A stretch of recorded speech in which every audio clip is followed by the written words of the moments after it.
Hi guys, tonight we are in Singapore and we're going to eat some street food. I'm at the old Airport Road Hawker Centre. We have lots of delicious dishes to try, lots of gorgeous Singaporean food, and we're going to go deep. I have my friends Jesse and lovely Joseph who are going to talk us through some of the best dishes they have on offer here. So let's go eat.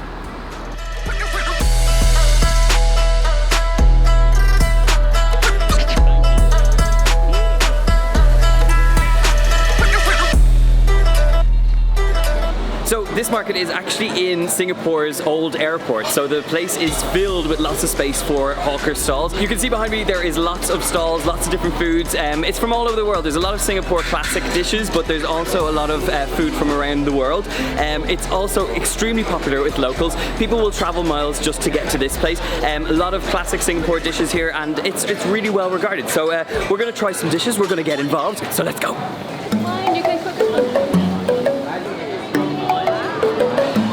Okay guys, we've got all the food lined up. We have a whole selection of dishes, and beside me are Joseph and lovely Jessie who are going to talk me through the dishes, right? Yeah. You guys as Singaporeans feel strong that we've chosen the best, right? Best that's available today. Okay, good.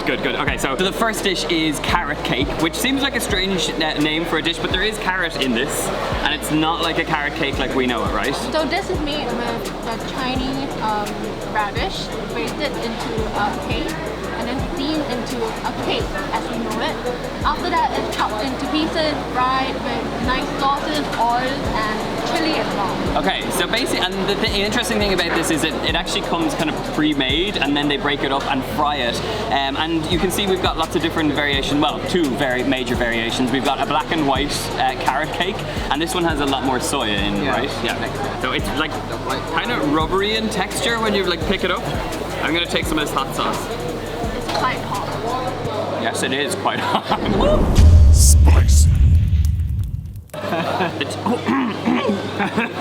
feel like it hit me. It has this like rich umami flavor. It's quite salty. The color is great. Is the other one like just the same but without the spice?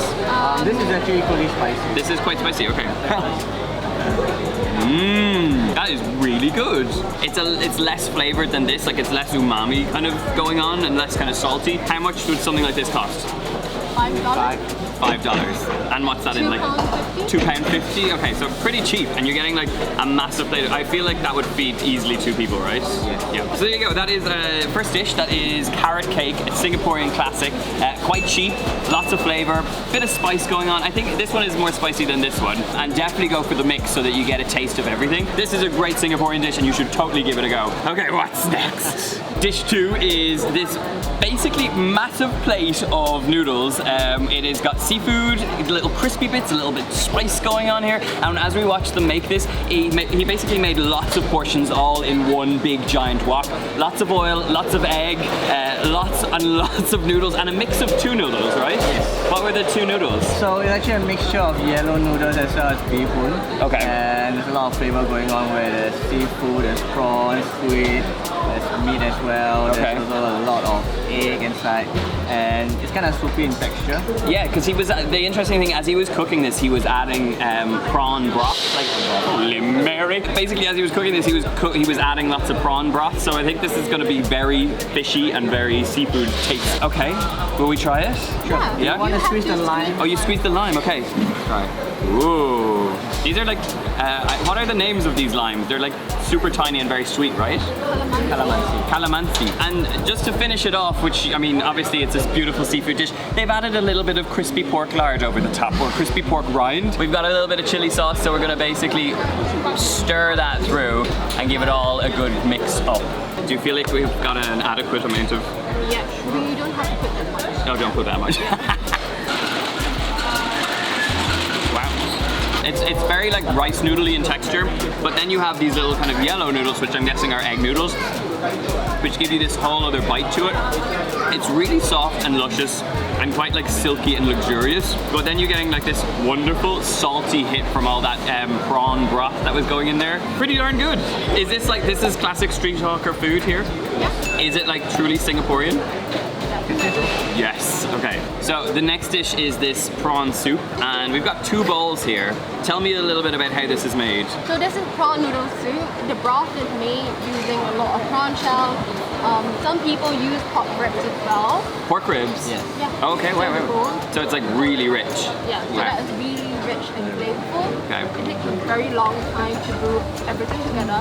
One trick to get everything more umami or more flavorful is that people tend to fry these shells first with shallot oil and onions and garlic and stuff like that before they put the water in. So you get this like much deeper flavor. And then after, I think some people also grind the shells into like a I feel like you're telling all the secrets now. Everyone's gonna go start setting up these these No, little... I was overseas for like 3 years, so I really missed this dish. Okay. Just had to try and recreate it. Okay, wow. They're good tips though. I feel like if I was gonna make it, that's totally the way to do it, because like you're gonna get base flavor from like frying the shells. I mean, just take a look at this dish, because like you've got these big gorgeous prawns, you have all the action on top, but it really is about all that broth as well. So I think we have to do the honors and go in here. I feel like we need a spoon and a noodle, or and some chopsticks. Okay, I'm struggling to get the noodles up. So I've got some noodles, some bean sprouts. Come on. Let's try some of the broth. I see what you're talking about. Like that is the richest and most strong like seafood broth I've tasted, but it also has kind of like elements of like that are different for me. It's very much like there's spice running through it. There's also that like sweet onion flavor running through it from the shallots. There's also quite a whack of heat from the chili and a little bit of, what was that, like chili powder we added on the top? Whew. To me, it tastes like, because you know, like with a classic, like a French bisque, you have that really rich prawn flavor, but it also has those like rich flavors that you get in Singaporean cuisine, the chili, the bit of spice, the little sweetness from the onions. We should try the prawns, right? Okay, we'll all go in on 1, 2, 3. Okay, we've got our prawns. 1, 2, 3. There's a lot of chili powder now. We did do a little like sprinkle over the top. Why am I the only one using my hands? Because we're much more sophisticated, Jesse. I don't know what. Like, come on. 2 men. 2 men. 1, 2, 3 into the 4. Snoop Doggy Dogg and Dr. Dre is at the door. Right, our next dish is po pia. Yeah. Jesse is so disappointed with my pronunciation No, skills. it passes. It passes, okay. Yeah. See, there's a vote of confidence. So popia is a very local dish that a lot of families do it at home themselves. They have popia party. Po pia party? Yeah, it's very easy because all the ingredients can be prepared beforehand. Okay. So like the popia skin, Yeah.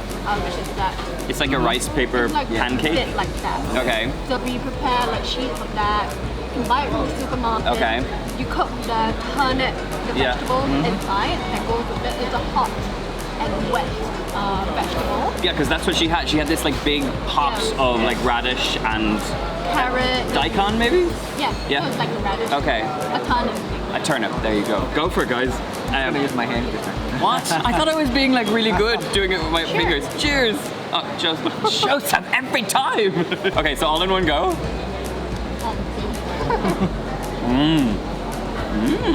It's really interesting because it's not exactly what I expected. I thought there'd be much more crispiness to it. It kind of reminds me of there's a rice roll sort of dumpling thing I get at dumpling places where it's like, you know, there's like a crispy tofu skin in the middle. I thought it was going to be more like that, but actually it's like almost like a cross between a Vietnamese summer roll and something that is like cooked all the way through. But it's all about that turnip in the center because it's got lovely sweetness to it. Great flavor in this, and I like the fact that like it's something that you can kind of take on the go. This is something that they could wrap up and you could take basically on the bus to work. You guys chose good dishes. Of course. They're very worried that other Singaporeans won't approve these dishes. But I think we've got some really good dishes here. If you haven't agreed with us and you think they should have chosen some other things, let us know in the comments. At the same stall as we saw the lady making these, we also got these other ones. This is our last dish, and these are kind of like the same sort of elements, but in a crispy kind of in a crispy little shell. This is what you're left with, and they're just the cutest and daintiest little street food I've ever seen. Okay, cheers! I feel like we've got cups. Cheers!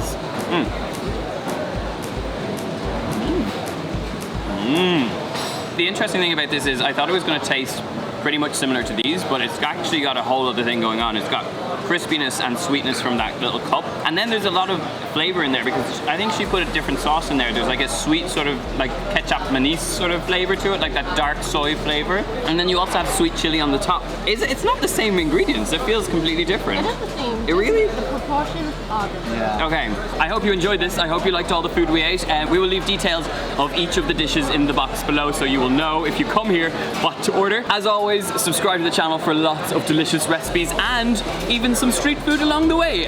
Click the button and ring the notification bell. A big thank you to Jesse and Joseph for basically showing me around Singapore and making sure that I ate. Every time I look at them, they give me something to eat, so it's always a good thing. Until then, guys, we will see you soon and goodbye from Singapore. Bye!